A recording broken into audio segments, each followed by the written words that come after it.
All right, I'm gonna be revamping the cleaning video because I've just noticed this little bit of rust on this pin recently, so I figured I'd go ahead and take this apart and show you how that's done.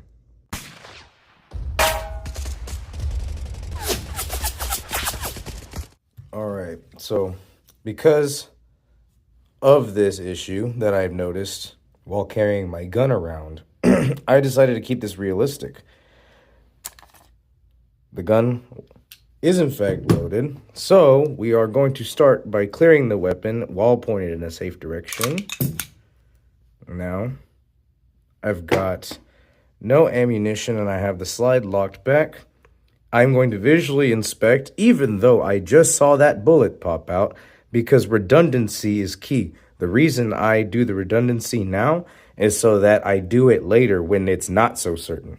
Okay, I have fully confirmed that this gun is unloaded. Now, the Beretta PX4 has a tab right here on the left and right sides of the gun.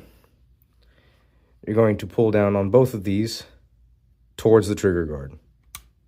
You hear a little click. This will come right off the front. Now, we're going to focus on this later.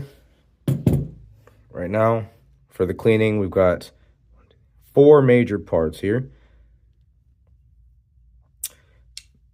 This right here, which I don't remember the official term, but I believe it's the cam block.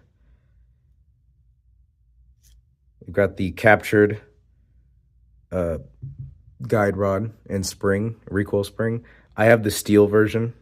That's why I hesitated for a second. I had to remember. I have the steel version. So with your standard polymer version, if you don't have like a Langdon Tactical or something, be very careful. This right here, I won't even do this with the steel version just because of PTSD. If you have this off of the gun, don't worry about cleaning the rod, the polymer rod. It's barely making contact with the spring. Just wipe down your spring. Just wipe down your spring, and then if you so choose to, put a little lubrication, like a drop, and just spread it around the spring. Don't try to pull this down. Don't leverage it or anything and try to wipe the rod down. If you let this slip and this goes, it will shear the end cap off. Your gun will be completely useless until you order a new one. Ask me how I know. Why do I have a steel one? So, cam block. This part, you definitely want to clean this up. So, you want to definitely focus here in this area. You want to look around for the areas where you'll see wear. If your gun is new, you won't see it so much in the beginning, but right now I'm trying to get this focus in. Yeah, you can see the wear in this area here. Right around here, there'll be wear on the cam block. I mean, on the cam nut, I guess, or whatever. The cam. So wipe all this off just to get all that gunky carbon buildup lubricant off, which stick to the end to see what I use as lubricant. It's very unconventional, trust me. You won't guess it. You see definitely a lot of areas where contact is made, but certain areas, like this is definitely contact, but it's not like it's rubbing contact. It's more of a slamming contact. So that's a whole other thing. I purchased this gun used. This wasn't my first Beretta PX4, so I know what to look out for. I can definitely see somebody did some slight things in here. All right, so I wiped that down completely. Put that off to the side too. The barrel here comes out pretty easily. So for this, honestly, this barrel, it really doesn't make contact. Most handgun barrels don't make contact in a lot of places. So you can see where there's some wear right there. And then in this little channel, so that channel right, okay, that channel right there, that's where this little thing rides. That's what makes the barrel rotate. Makes sense now, right? That's where your recoil dissipation comes from. It turns translational force into axial rotation. Oh, yeah. So in the bore, I found, well, well, you're not going to be able to see it well here, but I found that really with handgun rifling, it's very, very shallow. There's not very like deep cuts or sharp edges or anything. So I legitimately will go, since this is a 9mm, I'm using a 357/38 brush /9mm. It all say the same thing. If it's 38, 9mm, 357, 380, it's the same thing. So just dry, I'm gonna just run this through from back to front. I don't know still if that's the most necessary thing, but that's how I've learned it since the beginning. So I just stick with that. I just keep going about 3 times. Then, because I'm using the poor man setup currently, I'll just grab a decent sized chunk of paper towel, fold it over, put it on the end of this rod. You can use one of those little attachments where you can loop it through. And I'll just shove this through one time. I see you got all that off. And then what I'll do, which again, you won't, maybe you'll be able to see it. You won't be able to see it too well with the lighting here, but I'll visually inspect it because here's my theory. Well, actually, this is pretty clean. Here's my theory, and I do this often so it doesn't cake up too much. If I'm going to carry this gun around all day, I would like to keep this nice stainless steel bore lubricated, but I would also like to just not and just constantly check on it, because if it's constantly lubricated and I just go, oh, it's fine, and I'm not looking at it, I've cleaned some people's guns and the inside of their barrel is like, it's just full of dust.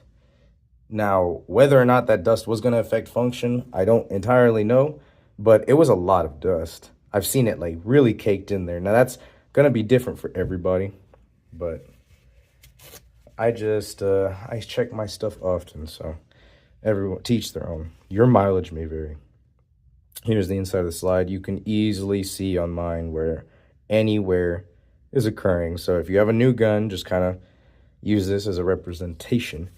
I'm going to go in here. I'm wiping everything dry first. Literally, I'm just going through dry first because that special lubrication I use seems to help. So, and in fact, I've been using that for like 3 years. I use it on my ARs as well, which we'll get back to that once I'm getting my financials stabilized. So I'm sitting here. I'm just doing a broad wiping out everything with a paper towel, not the ridiculously cheap ones because it will leave lint everywhere. However, because of the lint thing is another reason I like to go through dry the first time, because then the oil will catch all the paper towel lint and it's just annoying as hell. So I just go through and I clean out the broad areas, just going in there, just getting a nice. And then remember that this right here, the safety / decocking lever, is attached in there. So just check yours. Mine's good, but just check every part, every moving part. Hell, even check your firing pin block channel. Like, make sure everything. This is a good point to make sure your springs are good, your pins are good, there's nothing obstructed. And then, now that I've completed that, I'm looking through. Blow off any lint, make sure I'm satisfied with it. Okay, so here we go. I've decided at this point, literally this decision has been made now, that I will show you how to disassemble the bottom part in a separate video. So look at that. Wow, this isn't the exact thing I use every time. This is just what I had left over from just a while. I've got probably about like this much left. So this one, full synthetic 0W20. I usually was using 10W30 because that's what my Honda was using. But let's see how this works. It's a lot thinner and it's really cold out, so that might help. So I usually have it in a bottle, but I'm doing this just like this so that you can 100% see, like, this is literally what I'm using. I'm not faking it. This isn't for the memes. This is what I do. I've got my nice little pointed Q-tip things, cotton swabs, whatever. Go in there. Now what I'm doing is I'm going along the rails.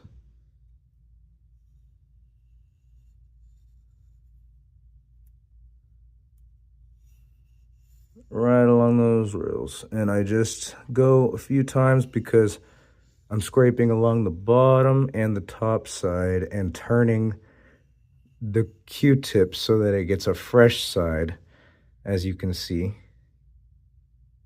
So I'm getting a new one, doing the same thing here on the opposite side.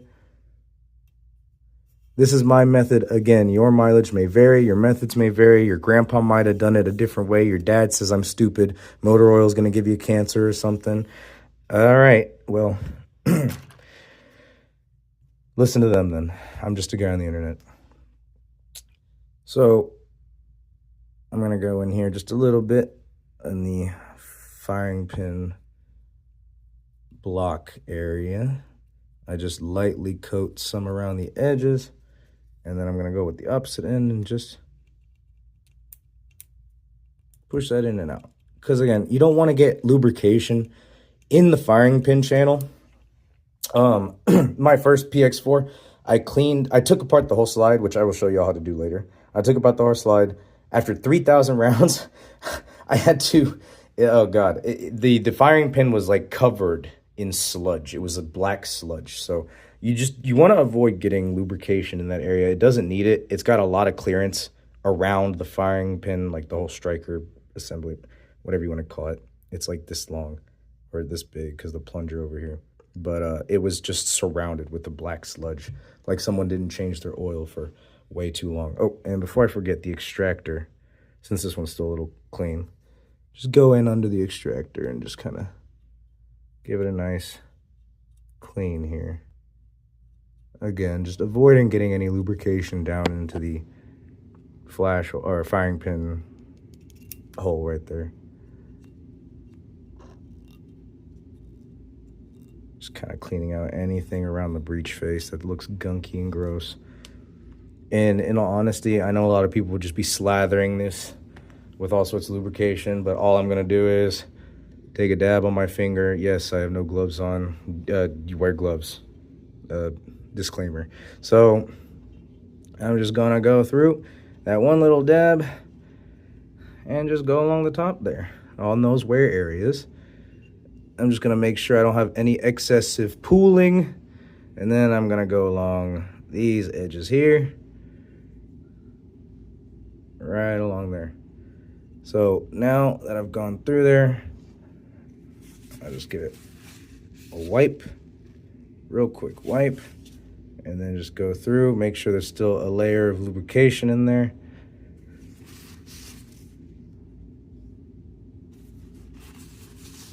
Make sure everything is still lightly lubricated. We're good, nothing excessive. Now I'm going to set this down right here. I'm going to take my barrel, and now I'm going to very, very lightly lubricate the inside. I know I said earlier keep it dry, but as y'all know, I took a long time to do this thorough cleaning, so that's why I'm doing this time, because I'd rather not spend $160 on another barrel right now. So I put just the tiniest bit of oil on there. I push it through, I visually inspect, and I see it didn't really make much contact at all, so I'll put it in.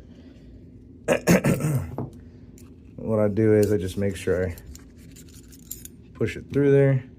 I will visually inspect. I see that it's a little bit lubricated now. Since I see that there's oil in there now, I'm going to push through a dry patch one time. That's it. I'm going to now push a dry patch through one time. Done. I will visually inspect, but yep, it's good, just like I expected. Now just a tiny little dab on my finger, get it in this channel where that cam goes. And then just for solidarity, I think is the word, we're going to go with it. I'm just going to use that same single dab to go around the outside, because little do people know that this actually will work as a heat sink as well. So the lubrication helps with heat dissipation. Interesting. That's why I like to keep a thin layer. Also right there on the feed ramp. And then I'll go around the crown just a little bit. And we're good. Now I will set that right in there. Nose first. It goes in like that and settles. Remember, this little cam area here is going to point up towards you. So if you're having trouble locking it in, just kind of play with it. It's got about that much play. So, but when you're putting in your cam block, you want this pointing straight up. It makes it, well, possible. So now I've got this cam block. I'm going to do the same thing. Tiny little dab on my finger. Doot, doot, doot, doot, doot, doot, doot, doot. I'm going to grab one of these here. Get a nice little glob on there and then put it on the cam. And then we're going to stick this in there. This is going to go in nose first. Whoop. And then you just want to hold it. And there you go. Fit the cam into that spot right there. So now that is complete. We've cleaned it effectively and practically. And it only took me this long because I had to explain every step of the process. You can do this in 10 to 15 minutes. So now that I've got this, you don't necessarily have to hold it upside down. However, I would suggest in the beginning you do, but it will stay on. I'm going to just hold it sideways for the camera. So now you've got your rail pieces here, right? Well, actually, make sure those are clean too. I just checked mine. Make sure these rail sections here, you got 1, 2, 3, 4. Just wipe those off if they're gunky. You don't necessarily have to put any more lubrication on it. I already lubricated the heck out of the rails. Again, sometimes less is more. I've got the hammer lock back just to make it easier. I'm gonna line up the cutouts. These cutouts, you can see them pretty easily. The one here and then the mirrored one.